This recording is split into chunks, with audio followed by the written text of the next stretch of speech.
السلام عليكم. بعض الإخوة عندهم تشويش في قضية إخواننا في غزة.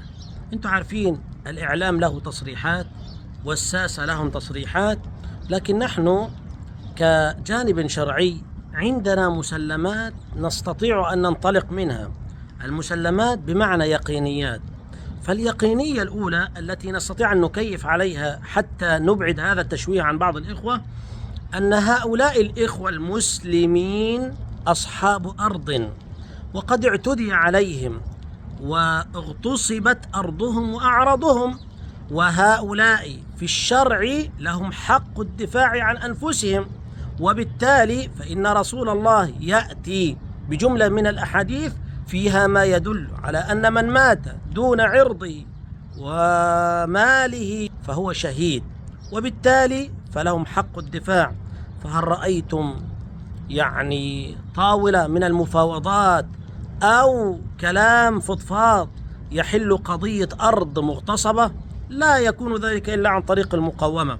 ومعلوم أن المقاومة لا بد أن يكون لها ثمن، ولا تكون بين طرفين متكافئين، وإنما مقاومة، يعني هي فئة تحاول أن تجهد المحتل، وهم أصحاب أرض محتلة. حتى موجود كده في التكييف العالمي أن فلسطين أرض محتلة، فلا بد أن يقاوم. هذه مسألة أولى. المسألة الثانية أن إخواننا في غزة مسلمون، ومعلوم أن الأخوة الإسلامية تقتضي أن تكون في صف أخيك ضد هذا اليهود الغادر. هذه يقينيات لا تحتمل التشويه بحال من الأحوال.